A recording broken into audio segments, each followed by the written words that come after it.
Bom, pessoal, aproveitar, vamos dar continuidade à nossa segunda parte, falando aqui sobre o porquê está estudando soluções. Vamos entender que futuros gestores ambientais, como futuros gestores ambientais, vocês vão estar trabalhando diretamente em laboratórios de análise, né? Sejam eles de análise de alimento, análise de solo, análise de água, e aí a gente vai se deparar com a necessidade de quê? Soluções. Então, soluções químicas, né? Produtos que eu estou falando que eu estou trazendo para vocês aqui. Então é importante que a gente entenda como prepará-los, entendam o porquê ele está no contexto, né, no nosso contexto. E é importante também entender que existem também as soluções que estão no nosso dia a dia dentro de casa.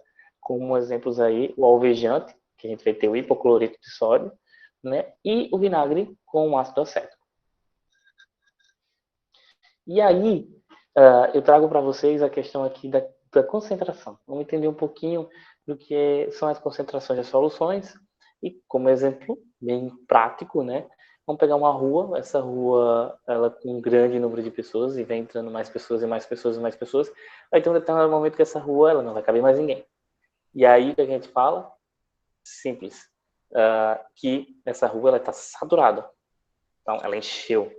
Só que posso colocar naquela rua, posteriormente você pode estar colocando mais pessoas sim. Só que, lógico, vai estar perturbando as demais que já estão dentro daquela rua, certo? E você também tem que arrumar uma outra maneira de como colocá-las. Na cacunda, um exemplo. Nesse caso, eu poderia estar falando que eu tenho um exemplo que de uma solução supersaturada, tá? Mas, só para a gente entender o conceito, concentrações de soluções químicas é a relação entre a quantidade de soluto com a quantidade de solvente. Como exemplo que eu já falei para vocês lá na classificação das soluções. E aí, no nosso dia a dia, na farmácia, a gente encontra aí um exemplo bem prático de um antibiótico, onde a gente vai ter aí 500 miligramas por 5 mililitros. Que isso nada mais é do que contém, no caso, 500 miligramas de amoxicilina por cada 5 mililitros de xarope. Tá? No caso da bebida, da cerveja, a gente vai ter aí cerveja 7,2%, significa que contém 7,2% de etanol, né, do álcool etílico, em 100 centímetros cúbicos de cerveja. E aí, perdão, é 7,2 centímetros cúbicos, tá? Quando a gente fala da questão ali da porcentagem. E quando eu falo também do vinagre, eu posso ter aí, no caso, 0,7 graus, onde significa que eu vou ter 100 gramas de azeite a 0,7 gramas de ácido acético. Tá? Então, são relações, e isso é importante a gente saber. A concentração ela vai dizer justamente essa relação que tem entre o soluto e o solvente. Existem várias unidades para estar se colocando, só que eu trouxe apenas 4 para vocês aqui, né, que a gente já viu a porcentagem, lá no exemplo da cerveja, como também a gente vai ter aí mol por litro, grama por litro e ppm ou ppb, tá? Que é partes por milhão ou partes por bilhão. Aí, concentração comum. A concentração comum a gente determina de uma forma bem simples. A concentração de uma solução igual a massa do soluto sobre o volume da solução. Então, ficou bem simples, bem fácil. Indica a relação entre a massa do soluto em gramas, certo? Com o volume da solução em litros. Lembra que a unidade é grama por litro. Existem outras unidades também que eu posso estar utilizando, como grama por mililitro, grama por centímetro cúbicos, miligramas por mililitro, tá? Então, quilo por litro. Então, é sempre importante estar prestando atenção nisso. E aí eu trouxe a questão do café, por quê? Porque vai estar justamente isso aí, né? O café está doce? O café está salgado? O café está amargo? Eu pergunto salgado porque às vezes a pessoa acaba colocando sal no lugar do açúcar. E aí, já aconteceu comigo. E aí, ele está fraco? Ele está forte? Então, é justamente a questão do soluto na quantidade de solvente, tá? Outra concentração que a gente pode determinar também é a molar, ou também conhecida como molaridade. ela indica a relação entre o número de mols do soluto, dado em mol, representado por aí N1, tá? A gente vai dar uma olhadinha lá na equação. E o volume da solução em litros, representado por V. É muito conhecido nos laboratórios, pois é mais usado para produzir soluções do que a concentração comum. Então, a gente vai estar utilizando para fazer nossas soluções aqui esse cálculozinho aí. Então, só para a gente ter noção, a molaridade, cuidado, molaridade, porque existe também molaridade, certo? Mas nesse caso aqui é molaridade. Ela nada mais é do que a massa sobre a massa molar, tá? No caso ali do meu reagente, vezes o volume da solução. Então, para entender um pouquinho da massa molar, a gente precisa utilizar a tabela periódica. Então, todos os átomos, eles têm uma determinada massa atômica, tá? E aí, quando a gente está com uma molécula, para determinar a massa molar, a gente tem que fazer o quê? Verificar a massa atômica de cada átomo presente nessa molécula, multiplicar caso tenha mais de um átomo, e depois somar tudo, e a gente vai ter aí o valor da massa molar. Lembrando que a unidade utilizada por ele é U, que é massa atômica, certo? Mas também a gente vai encontrar como grama, que representa grama. E a gente vai estar vendo aí, ó, no caso da água, H2O.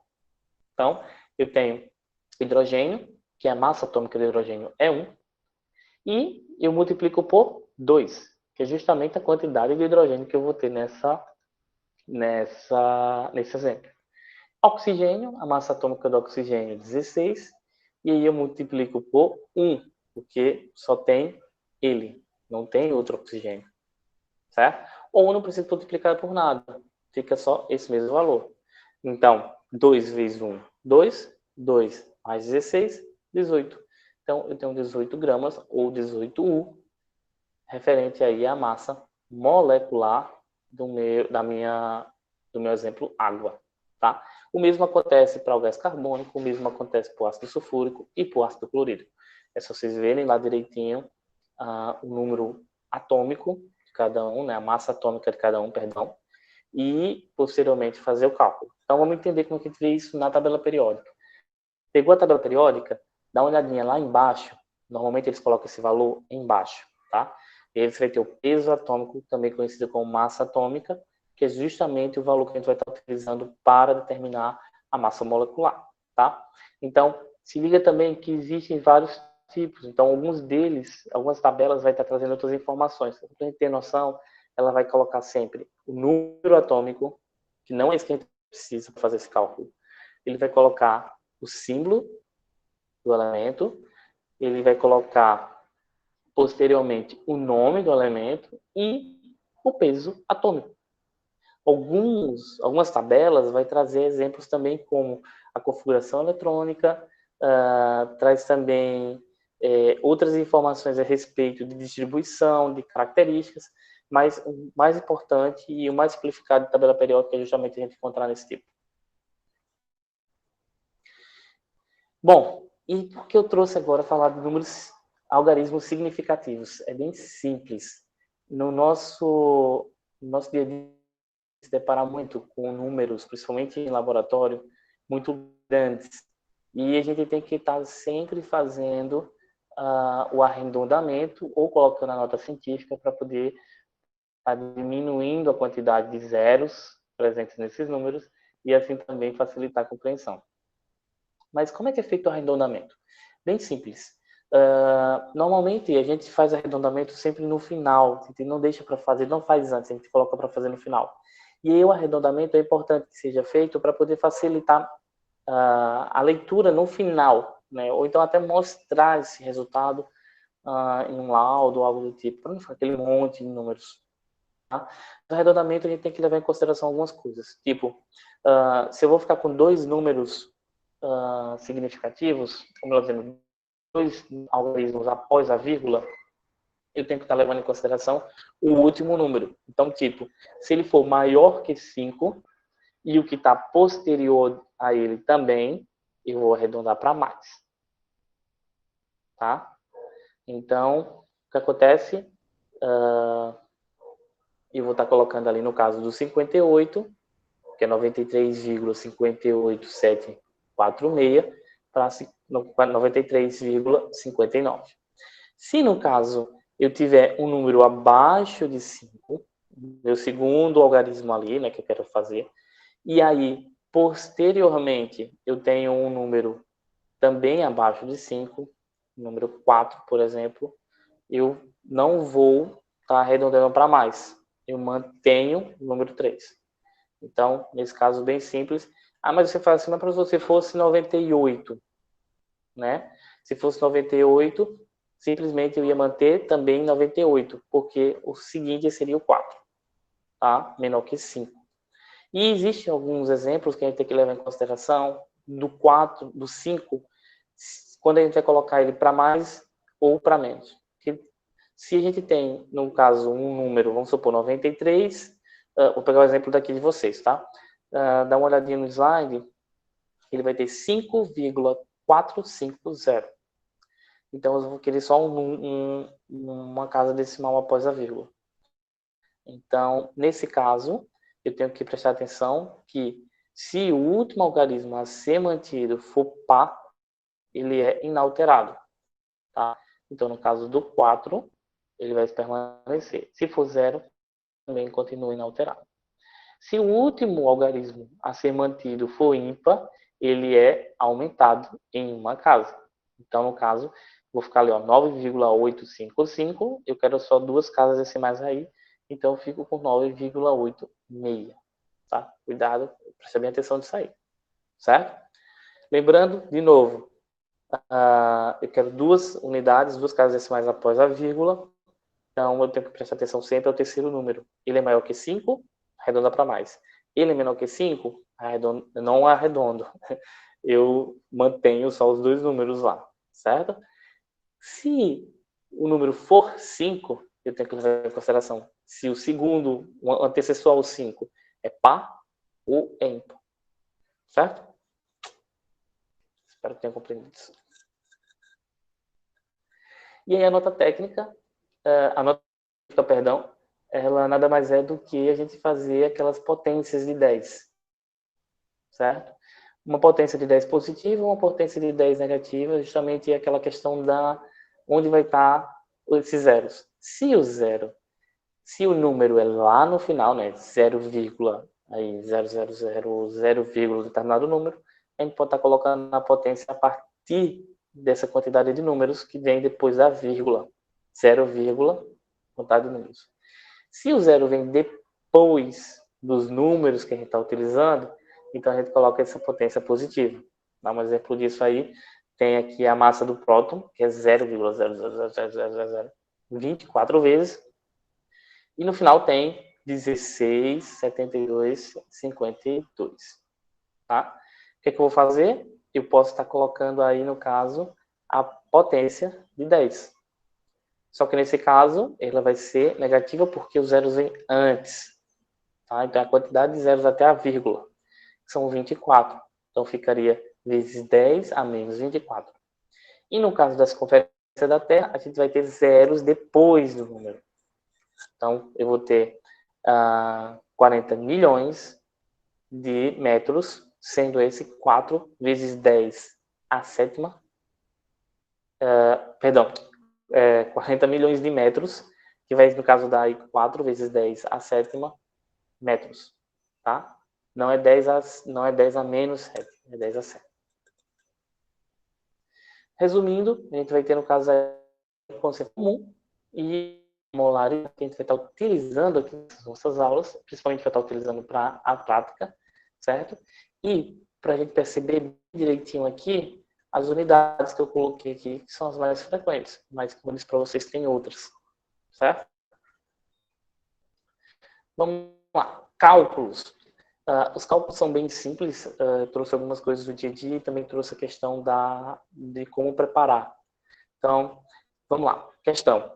Em cada 200 mililitros de leite, ml de leite, tem-se 9 gramas de carboidrato. Que a gente encontra na tabela nutricional do leite. E aí, transformando para litros e fazendo os devidos cálculos, temos a concentração de carboidratos nesse leite então, concentração, massa do soluto sobre o volume da solução. A massa do soluto é quanto? 9 gramas. Coloquei ali a unidade. E lembra que eu tenho 200 ml, 9 gramas em 200 ml. Só que, detalhe, a gente está trabalhando com litros, a questão própria colocou litros. A gente faz a conversão, 0,2 litros, que isso vai dar justamente 45 gramas por litro, por cada litro. Um outro exemplo, um ser humano adulto possui em média 5 litros de sangue com cloreto de sódio dissolvido em concentração de 5,8 gramas por litro. Qual a massa total de cloreto de sódio no sangue de uma pessoa adulta? Então, só organizando aquela fórmula, onde, no caso, eu tinha a concentração igual a massa sobre o volume da solução, massa do soluto. Eu vou ter agora a massa do soluto igual a concentração vezes o volume, porque ele me dá a concentração e ele me deu o volume. Então, eu tenho que só determinar a massa, certo? Isso acontece muito no laboratório, às vezes, quando a gente quer determinar a massa de... mas eu tenho uma concentração tal e o volume tal, eu preciso de quanto? Eu peso quanto? Então, a gente vai colocar, utilizando também esse mesmo cálculo. No nosso exemplo, concentração 5,8 gramas por litro vezes 5 litros. Tá? E no caso, a gente vai ter aí 29 gramas. Pegando o próximo exemplo, um frasco de remédio informa o seguinte. Ele vai ter concentração de 50 miligramas por ml. Lembrando que ele colocou aqui duas questões. Quantos miligramas de soluto há em cada ml? Bom, se eu tenho 50 miligramas para cada 1 ml, então não tem outra, né? Há 50 miligramas de soluto para cada ml da solução, de solução. E letra B, quantos miligramas de soluto há em meio litro de solução? Então, ele já me deu a quantidade, o volume, e eu já tenho a concentração. O que eu preciso? Da massa. Vamos lá. Massa é igual a concentração vezes o volume. Tá? Lembrando que, no caso, eu tenho 500 ml, que é o volume, a concentração 50 miligramas por ml. Tudo ml, ml com ml se anula, e vou ficar só com a massa. Então, e a unidade de massa, no caso, que é miligrama. Ou seja, a massa é igual a 25.000 miligramas. Tá? Bem simples. 4. Qual a concentração molar de um volume de 250 ml com 26,8 gramas de cloreto de cálcio dissolvidos? Nesse caso, eu vou precisar calcular primeiro a minha massa molar. Tá? Ele me deu aí, ó, concentração molar. Ele já coloca qual a concentração molar, ele pediu. Então, já sei que eu tenho que usar o cálculo da concentração molar. De uma solução com volume de 250 ml com 26,8 gramas de cloreto de cálcio. Vamos lá? E aí a gente vai ter o seguinte. O cloreto de cálcio, ele vai ter 40,1. No caso, eu estou falando da massa atômica. O cloro, ele vai ter 35,5, só que são 2 cloros, vezes 2, dá 71. A massa molecular, no caso aí, dá 111,1 gramas por mol. Colocando tudo agora na equação, bem simples, eu vou ter que a minha massa é 26,8, determinada lá na questão.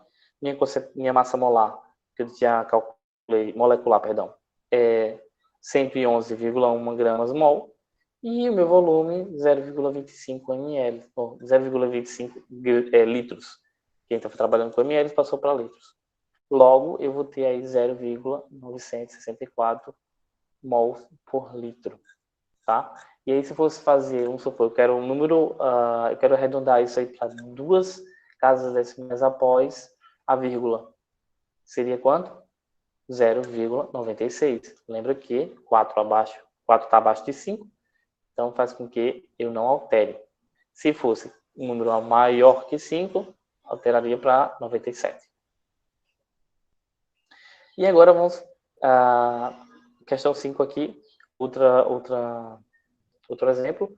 Uma solução de alvejante é preparada dissolvendo 521,5 gramas de hipoclorito de sódio em água suficiente para 10 litros de solução.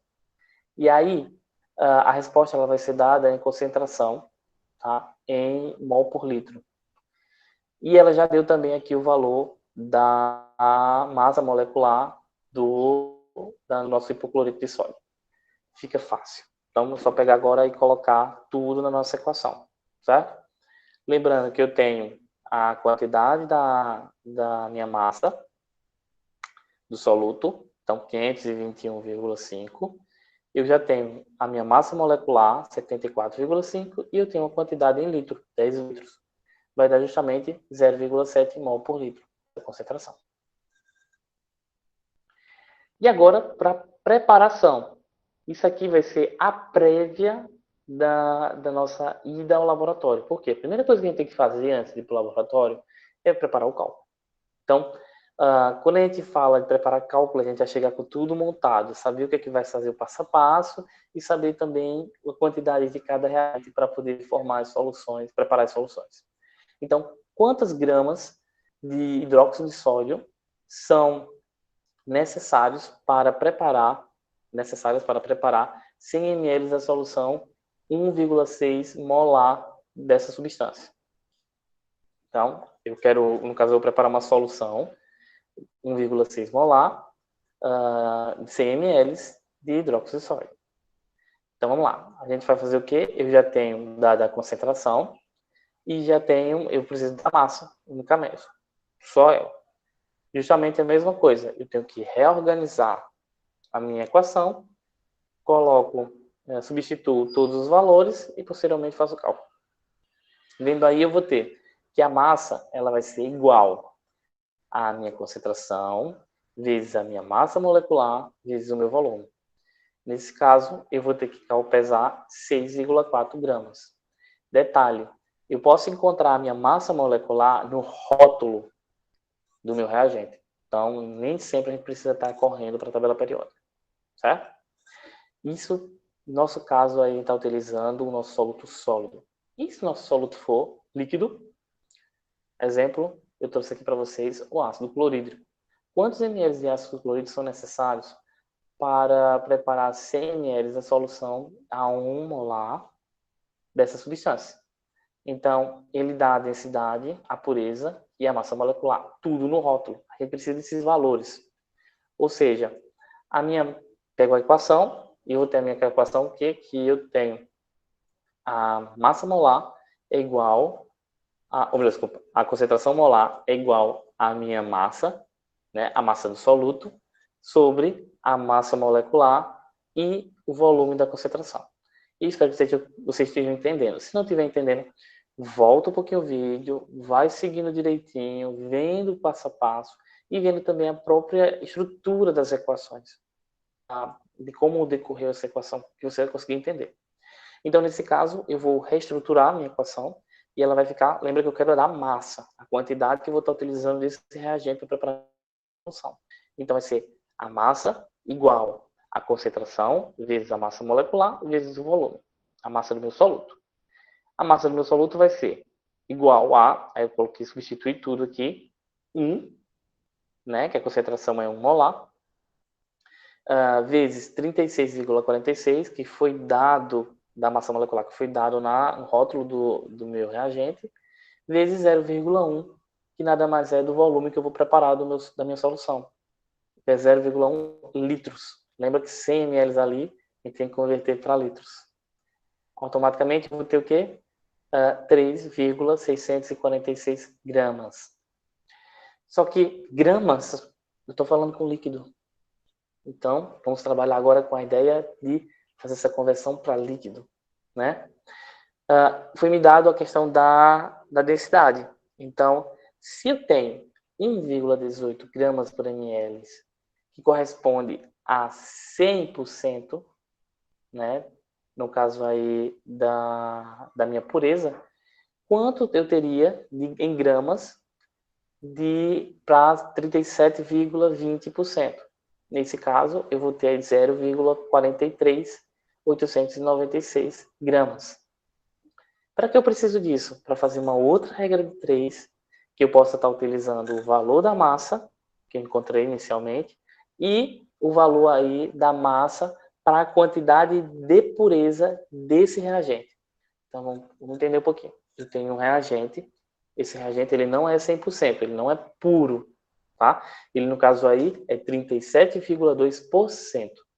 Então, eu estou determinando a quantidade de gramas que eu vou ter, aí da densidade, no caso, que eu vou ter em 37,20%, certo? Do meu reagente.